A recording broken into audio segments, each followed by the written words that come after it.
교회에 아기들이 많이 태어나고 있습니다. 복되고 감사한 일입니다. 제가 섬기는 사역하는 이청년부에 아기들이 태어나서 언제나 활력이 넘칩니다. 며칠 전에도 오늘 주보에 나온 것처럼 아기가 태어났습니다. 정말 아빠를 쏙 빼닮았습니다. 붕어빵처럼 그렇게 부모를 빼닮은 아기가 태어났고, 계속해서 이제 아기들이 이제 태어나려고 대기 중에 있습니다. 2명의 아이가 이제 복중에 있는데 곧 태어난다고 합니다. 기도를 해 주시기 바랍니다. 많은 교회들이 참 이렇게 성도들의 비율이 점점 고령화되어 가고 역삼각형 구조를 가지고 있는데, 감사하게도 우리 교회에 이렇게 새 생명들을 많이 보내주시고 또 새로운 생명이 태어나게 하신 것을 감사합니다.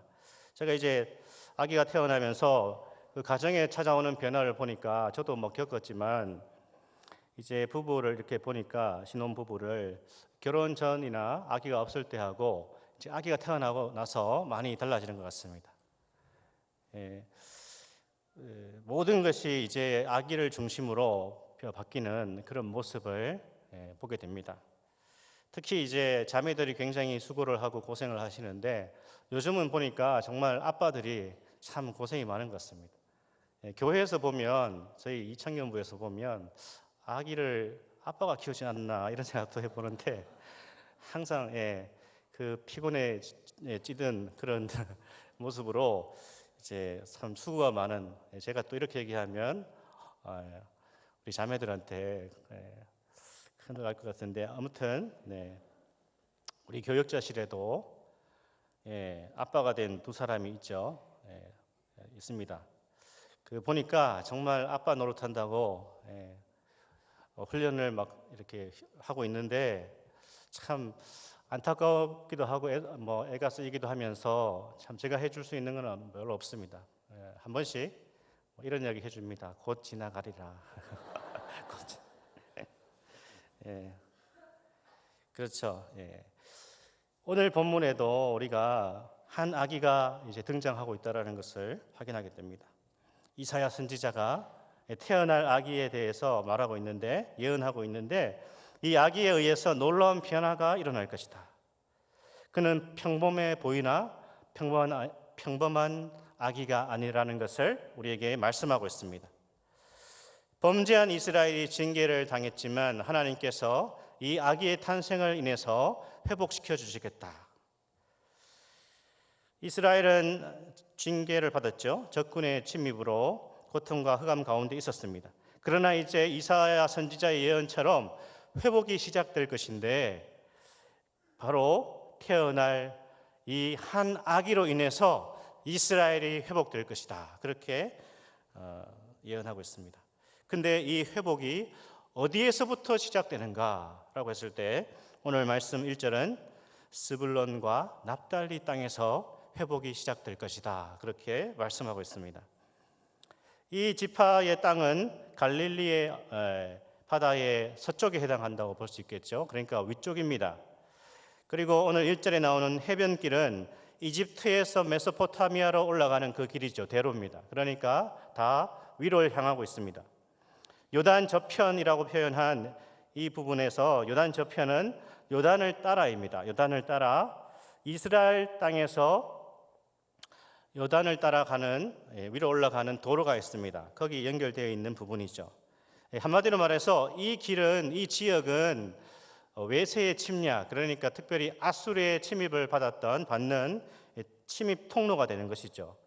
적군이 쳐들어오면 가장 먼저 피해를 입는 곳이 스불론과 납달리 땅이면서 해변길이라는 것입니다. 이방의 갈릴리라고 되어 있죠.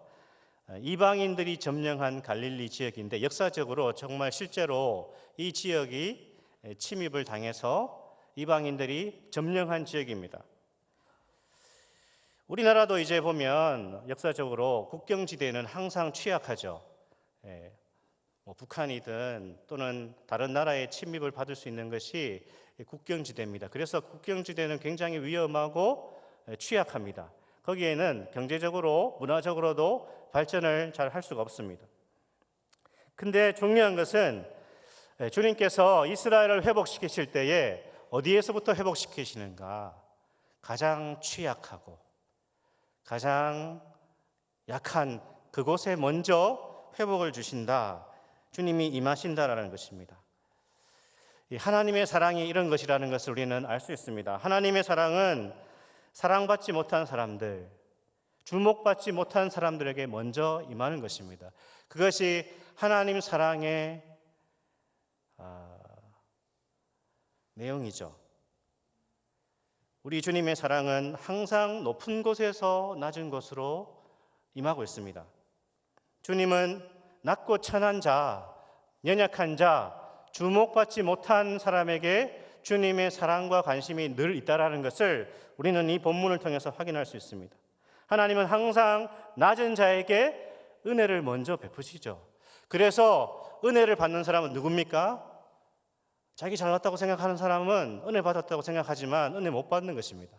정말 하나님의 은혜를 받는 사람은 겸손한 사람, 상한 심령, 정말 믿음으로 열심히 살았지만 하나님의 그 높으심, 하나님의 진리의 빛에 비추어 봤을 때 항상 부족한 자신을 깨닫는 그 사람에게 주님께서 은혜를 베푸시죠.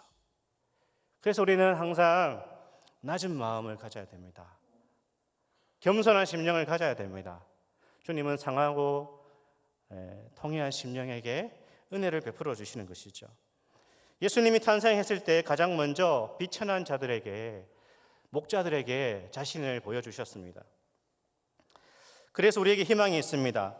예수님이 아기로 태어나신 이유가 무엇이겠습니까? 누구나 쉽게 다가갈 수 있는 존재가 아기죠. 아기에게 다가가는데 두려워하거나 부담을 느끼는 사람은 없습니다. 주님이 왜 마구간에서 태어나셨습니까? 주님이 헤롯의 궁전에서 태어나지 않으시고 마구간에서 태어나신 것은 모든 사람, 평범한 사람, 주목받지 못하는 아무것도 내세울 수 없는 사람들도 마구간에 계신 예수님은 찾아뵐 수가 있는 것이죠. 헤롯의 궁전에서 태어나셨다면 아기 예수를 만날 수 있는 사람은 소수입니다. 특정인입니다. 왕이나 제사장이나 권세자들만 아기 예수를 볼 수 있을 것입니다. 하지만 주님은 아기로 그리고 마구간에서 그렇게 우리 가운데 오셨습니다. 주님은 겸손하시기 때문에 그렇습니다. 우리가 낮은 곳에 있을 때, 우리가 겸손할 때, 우리가 상한 마음으로 있을 때, 우리의 마음을 낮출 때 주님의 은혜가 임하는 것입니다. 그래서 항상 우리는 겸손하게 낮아져서 주님의 은혜를 사모해야 되는 것입니다. 2절과 4절에 보니까 아기의 탄생으로 흑암의 빛이 비친다 그렇게 말씀하고 있습니다. 우리 2절을 한번 같이 읽어보겠습니다. 2절 말씀. 흑암에 행하던 백성이 큰 빛을 보고 사망의 그늘진 땅에 거주하던 자에게 빛이 비치도다. 주님의 은혜가 큰 빛과 같이 임한다고 말씀하고 있습니다. 버려진 땅, 어둠의 땅에 구원의 빛이 임할 것이다. 그때 그들에게 즐거움이 주어진다는 것입니다. 3절과 그 이하의 절을 보면 이것은 추수할 때의 즐거움이고 치열한 전투를 끝내고 생사를 걸고 전투를 치루었는데 승리했습니다. 그때 누리는 어떤 기쁨, 그 기쁨으로 지금 묘사하고 있습니다. 인간이 누릴 수 있는 최고의 기쁨이죠. 정말 피땀 흘려서 자신의 모든 에너지와 정성을 쏟아서 일을 하고 나서 그 추수하죠. 그때 누리는 감동이 참 너무 감동스럽죠. 치열한 전투 끝에 자기의 생명을, 고대 사회이니까 이렇게 지금 설명하고 있는 것입니다. 치열한 전투를 끝내고 나서 승리했습니다. 그때 누리는 이 기쁨과 감동은 말로 표현할 수 없는데 주님의 큰 빛이 임할 때 이런 즐거움과 기쁨이 임한다는 것입니다. 하나님께서 그렇게 흑암에 거하는 백성에게 감동스러운 기쁨을 주시겠다 그렇게 말씀하고 있습니다. 이것을 영적으로 우리가 바라보면, 해석하면 죄악에 포로된 우리에게 주님의 빛이 비친다는 뜻입니다. 죄에 사로잡히고 죄의 흑암에 사로잡혔던 우리에게 주님의 찬란한 빛이 비추면 놀라운 감동과 기쁨이 우리에게 주어진다는 것이죠. 여기서 빛은 주님의 말씀입니다. 진리의 말씀입니다. 하나님의 말씀입니다. 죄 중에서 우리를 죽게 만드는 것이 무엇입니까? 우리의 영혼을 죽게 만드는 것은 사탄의 말입니다. 사탄적인 생각입니다. 그것이 우리를 죽게 만듭니다. 거짓과 속임과 다툼과 분열의 종이 되게 만드는 것이 사탄의 말, 사탄의 생각, 사탄적인 것입니다. 하나님께서 이 땅에 오신 것은 모든 사탄적인 것을 몰아내시기 위해서 예수께서 이 땅에 오셨고, 그것이 바로 하나님의 나라입니다. 우리가 여전히 주님의 지배를 받지 않고 사탄적인 생각과 가치와 말과 행동을 따라갈 때 그곳에 하나님의 나라가 없는 것입니다. 하나님의 나라가 임하기 위해서는 우리의 삶 속에서 계속 사탄적인 것을 몰아내야 되는 것이죠. 저도 얼마나 이렇게 사탄적인 말과 행동을 많이 하는지 모르겠습니다. 일방적으로 많이 합니다, 제가. 어제도 참 또 말 실수를 해가지고 후회를 하고 또 그랬습니다. 그렇죠. 사탄은 우리의 생각과 말을 통해서 우리를 부추깁니다. 왜 그렇게 손해보고 너만 손해보고 살려고 하느냐? 넌 자존심도 없냐? 한 번뿐인 인생 그냥 화끈하게 살아보자. 저 인간은 정말 꼴보기 싫다. 내가 받은 대로 꼭 갚아주겠다. 몇 배로 갚아주겠다. 그렇게 우리에게 생각을 넣어줍니다. 대충 살아가자. 그냥 천국만 가면 되는 것 아니냐. 하나님이 다 용서하실 것이다.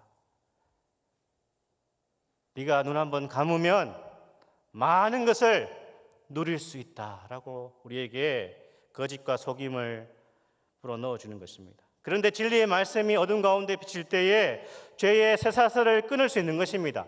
죄의 쇠사슬이 끊어지는 것입니다. 사탄의 포로가 아니라 주님의 종으로 살아갈 수 있는 그 힘은 바로 주님의 빛이 우리 가운데 비칠 때입니다. 주님은 그 빛을 말씀을 통하여서 비추어 주시는 것이죠.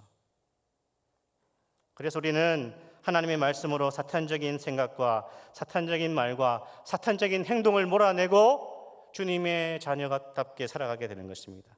사탄의 포로가 이제 승리자가 되는 것입니다.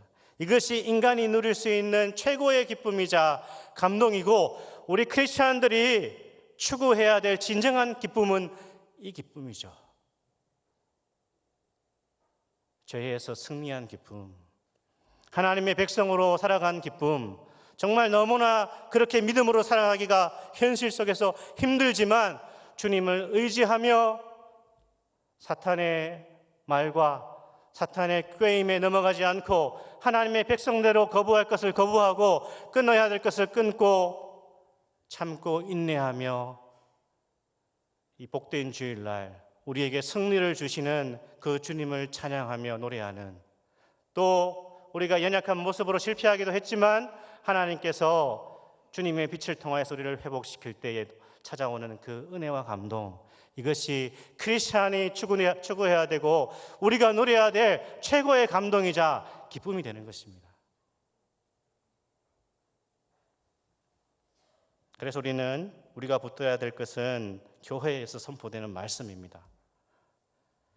교회 다닌 것 아무것도 아닌 것 같지만 정말 우리는 이 한 주간 우리의 삶을 주님 앞에서 살고 또 이 복된 날, 우리가 약속한 이 날에 주님 앞에 나와 예배하며 하나님께서 주님의 종들을 통하여서 선포되는 그 말씀을 듣는 일이 너무나 소중하다는 것을 항상 잊지 말아야 됩니다. 이것보다 중요한 일이 없는 것입니다. 때로 이 일이 반복적이죠. 지루하게 느껴질 때가 있습니다. 하지만 이 일을 지속적으로 우리는 계속해 나가야 되는 것입니다. 그 말씀을 우리가 들어야 되는 것입니다. 예배를 통하여서 교회에서 선포되는 말씀을 들을 때 우리는 어둠에 완전히 지배당하지 않습니다. 그래서 우리는 매주일 예배를 통하여서 주님의 진리의 말씀으로 우리의 영혼이 밝게 빛날 수 있도록 그렇게 해야 되는 것입니다. 말씀을 붙들어야 되는 것이죠. 오늘 이 빛은 주님의 진리의 말씀이면서 동시에 예수 그리스도라는 것을 우리는 분명하게 알 수 있습니다. 예수님은 빛이시죠. 그래서 이사야 9장은 예수 그리스도에 대한 예언이라는 것을 우리가 확신할 수 있습니다. 자유주의 신학자들은 이 사람이 누구냐 했을 때 히스기야다 여러 가지 해석을 하지만 우리는 그런 해석을 따르지 않고 여기 큰 빛은 여기 태어날 그 아기는 우리 주 예수 그리스도라는 것을 확인할 수 있는 것이죠. 5절과 6절에 보면 전쟁의 지역에 이제 평화가 도래할 것인데 아기의 탄생이라고 다시 강조해서 말하고 있습니다. 우리 5절, 6절을 같이 한번 읽어보겠습니다. 5절, 6절. 어지러이 싸우는 군인들의 신과 피 묻은 겉옷이 불에 섭같이 살라지리니 이는 한 아기가 우리에게 낳고 한 아들을 우리에게 주신 바 되었는데 그의 어깨에는 정사를 메었고 그의 이름은 기묘자라 모사라 전능하신 하나님이라 영존하시는 아버지라 평강의 왕이라 할 것임이니라. 이 아기는 이제 보통의 아기가 아닌 거죠. 그것은 우리가 이름을 통해서 알 수 있는 것입니다. 이 태어날 아기인데 이름을 이렇게 짓는 것입니다. 하나님이 친히 지어주시는 이름인데 항상 성경에서는 그 이름이 존재의 본질과 속성, 교리적인 말이지만 그 존재가 어떠한 존재인지 그분이 어떤 분인지를 보여주는 것이 이름입니다. 그래서 이 이름들은 굉장히 초자연적인 의미를 가진 신적인 이름이죠. 기묘한, 우리 성경에서는 기묘자 모사 이렇게 되어 있지만 원래는 하나의 이름입니다. 기묘한 모사, 기묘한 모사. 영어 성경에는 원더풀 카운셀러라고 번역했는데 사실은 기묘한 모사가 더 정확하고 전능하신 하나님, 영존하시는 아버지, 평강의 왕 이렇게 이름이 붙여지는 아기죠. 우리가 하나씩 이름의 의미를 한번 살펴보기를 원하는데 기묘한 모사라는 것은 기묘한 것을 생각해내시고 경영, 통치에 있어서 놀라운 분이라는 것입니다. 태어날 그 존재는 깊은 지혜로 참된 지혜로 통치하시는 분이시죠. 세계와 열방과 인생을 진정한 지혜로 통치하시는 그분이 바로 태어날 기묘한 모사라는 것입니다. 우리는 인생의 여러 가지 문제에 답을 주시는 분을 알고 있습니다. 바로 우리 주님이십니다. 우리가 삶의 문제를 가지고 주님께 가면 주님께서 우리에게 참된 답을 주십니다. 주님께 우리가 기도할 때에 우리가 생각하지 못했던 어떠한 지혜를 주시는 것이죠. 우리가 기도할 때에 아이디어를 주시고 또 주님의 마음들을 주십니다. 설교자들은, 목회자들은 기도 시간에 주님께서 하나님의 말씀의 의미를 풀어줄 때 있다라는 것을 경험합니다. 성도들은 기도하다가 인생의 어떠한 문제에 있어서 주님께서 어떤 지혜를 우리 마음에 주시는 것을 기도하면서 경험합니다. 왜냐하면 오늘 말씀처럼 우리 예수님은 기묘한 모사이시기 때문에 그렇습니다. 그래서 주님의 깊으신 지혜를 우리가 누리기 위해서는 그 주님께 우리의 문제를 가지고 나아가야 되는 것입니다. 기도해야 되는 것이죠. 주님께서 지혜로 우리를 다스리시는 것입니다. 전능하신 하나님이라 이렇게 했는데 이 말은 좀 더 정확한 의미는 용사이신 하나님 그런 뜻입니다. 용사. 이 아기는 전쟁에서 적군을 쳐부수는 용감한 용사로서 하나님이 될 것이다. 하나님이시다. 그런 뜻입니다. 예수님은 어떤 분이시죠? 예수님은 사탄에게 사로잡힌 자를 해방하시고 진정한 자유를 주시는 분이 우리 주님이십니다. 복음서에 보면 주님께서 많은 귀신 들린 자들을, 귀신에 사로잡힌 자들, 그런 자들을 주님께서 해방시키시는 것을 우리가 만나게 됩니다. 마가복음 5장에 보면 군대에 귀신 들린 자도 주님 앞에 왔을 때에 그 귀신이 아무런 힘을 쓰지 못하고 무장 해제되는 것이죠. 왜냐하면 주님은 죄와 사탄과 싸워 이기시고 모든 권세의 최종 권위자이시기 때문에 주님께서 싸우시면 주님을 감당할 수 있는 존재가 아무도 없는 것이죠. 바로 주님은 전능하신 하나님, 용사이신 주님이십니다. 모든 권세가 우리 주님의 권세 아래에 있는 것입니다. 예수 그리스도의 이름으로 우리는 죄와 사탄을 이길 수 있습니다. 믿으십니까? 영존하시는 아버지, 영존하시는 아버지, 좀 더 쉬운 어떤 의미로는 영원하신 아버지, 그런 뜻입니다. 아기에게 지금 여러분 아버지라고 하고 있습니다. 아기인데 아버지, 영존하시는, 영원하신 아버지라고 합니다. 이상하죠? 어떻게 영원한 아버지가 되는가? 그것은 이 아기가 특별한 아기라는 것을 다시 한번 강조해 주고 있습니다. 이 아기는 생명을 주기 때문에 아버지입니다. 아버지. 유대인들에게 아버지는 근원, 원천, 이런 뜻입니다. 아버지 나를 어떻게 하시죠? 아버지가 나를 어떻게 하셨습니까? 낳으시고 어머니가 나를 기르시고. 우리 아들은 이 모르더라고요. 엄마가 낳았다고 자꾸 때를 쓰는데 얘가 정말 심오한 진리를 모르고 자꾸 아버지 나를 낳으시고 어머니가 기르셨다. 예. 이 아버지는 근원 또는 원천이라는 뜻이기 때문에 이 아기는 우리에게 생명을 주시는 영원한 아버지가 되신다는 것입니다. 아버지, 요한복음 8장 44절에 보면 사탄을 뭐라고 하죠? 거짓의 아비, 거짓의 아버지. 그러면 어떤 의미입니까? 모든 거짓의 근원과 원천이 사탄이다, 그런 뜻입니다. 그래서 거짓의 아버지 사탄, 영원한 아버지, 영원한 생명의 근원과 원천이 예수 그리스도다, 그런 뜻입니다. 예수님은 영원의 근원이 되신다, 그런 뜻입니다. 우리 생명의 근원이시고 우리를 낳으신 창조주가 바로 아기로 오실 예수님이라는 뜻이죠. 그래서 예수님께 나오면 누구나 뭘 얻습니까? 영생을 얻습니다. 영생을. 그래서 영원한 것을 누리기를 원하는 사람들은 누구에게로 와야 됩니까? 예수님께로 나와야 되는 거죠. 예수님께 나오면 영생을 얻는 것이죠. 중요한 또 이름이 나오죠. 평강의 왕이시라. 평강의 왕이시라. 이스라엘 왕들은 백성들에게 진정한 평화를 주지 못했습니다. 잠깐 평화를 준 왕도 있었지만 그 평화가 깨졌습니다. 하지만 태어날 이 아기는 자기 백성에게 영원한 진정한 평강을, 안식을 줄 수 있는 진정한 왕이 되신다고 말씀하십니다. 그는 평화롭게 임하는 왕이십니다. 평화로운 주님이십니다. 평화로운 왕이시죠. 그래서 예수님이 태어나실 때에 하늘의 천군 천사가 이렇게 노래했습니다.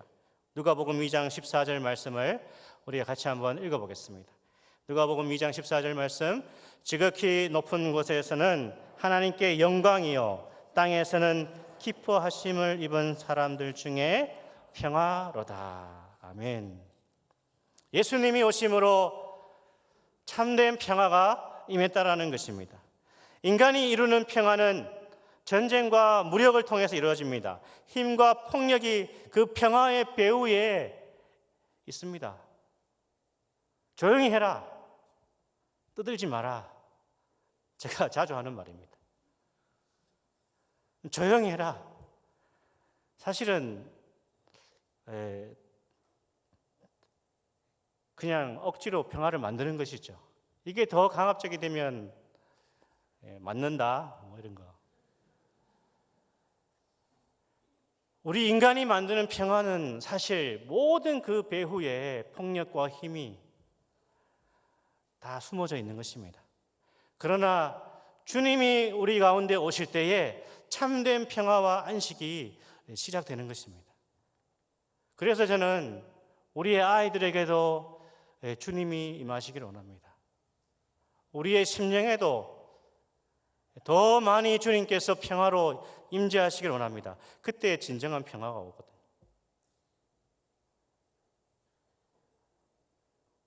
어제도 싸운 건 아니지만 뒷사람하고 좀 제가 이제 말을 잘못해가지고 평화가 깨졌습니다.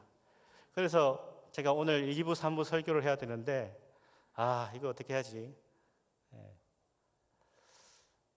그래서 집사람한테 오늘 설교한다. 웬만하면 그냥 넘어가자 라고 했다가 더 화를 돋구는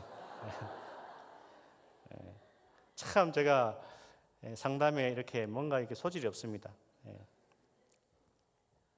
저는 그걸 보면서 이게 참 우리 인간이 만들어내는 평화는 억지스러운 거고 항상 이렇게 부작용이 있는구나. 그러나 주님께서 우리 가운데 오시면 진정한 평화가 임하는 것이죠. 이 세계와 우리가 살고 있는 지구촌에도, 그리고 우리의 가정과 우리의 공동체에도 우리가 크리스마스 성탄을 맞이하면서 주님의 평강이 우리 공동체 가운데 임하기를 원합니다.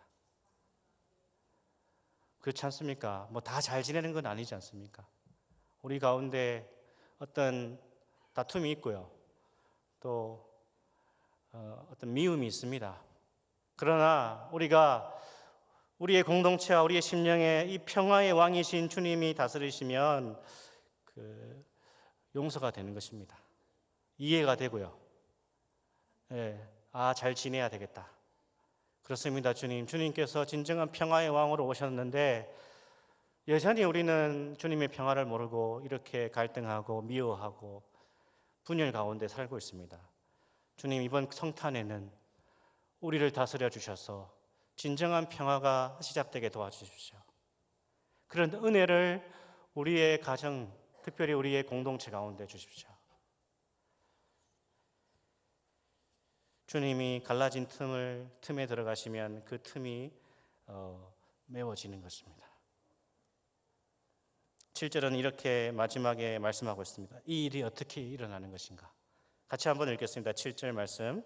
그 정사와 평강의 더함이 무궁하며 또 다윗의 왕자와 그의 나라에 군림하여 그 나라를 굳게 세우고 지금 이후로 영원히 정의와 공의로 그것을 보존하실 것이라. 만군의 여호와의 열심히 이를 이루시리라. 아멘.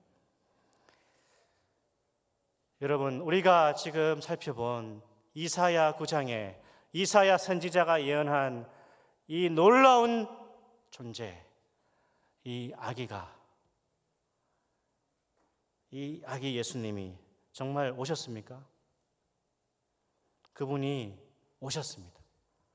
2000년 전 팔레스타인의 유대 땅 베들레헴의 가장 낮은 모습으로, 가장 겸손한 모습으로 이사야가 예언한 아기 예수님이 오셨는데 그 일이 만군의 여호와의 열심으로 이루어졌다고 말하고 있습니다. 그렇게 하나님의 열심으로 오신 그분은 참된 지혜로, 하늘의 권능으로, 또 영원한 생명과 평화를 가지고 오셨습니다. 기묘한 모사이신 주님, 용사이신 하나님, 영원한 아버지시고 평화의 왕으로 지금도 역사하고 계시는 그 주님을 저와 여러분이 맞이해야 될 것입니다. 지금도 여전히 우리의 주님께서 활동하고 계십니다. 당신의 영을 통하여서 역사하고 계십니다. 그 주님을 붙들고 나가면 되는 것입니다. 주님의 지혜와 주님의 권능과 주님의 영광과 생명과 주님의 평화가 주님을 붙드는 그 사람에게, 그 공동체에 임하는 것입니다.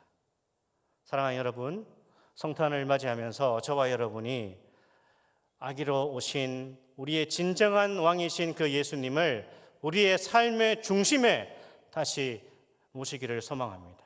그 주님께서 우리를 다스리실 수 있도록, 그래서 우리에게 진정한 평화가, 기쁨이, 즐거움이 이 성탄에서 시작되기를 주님의 이름으로 축복합니다.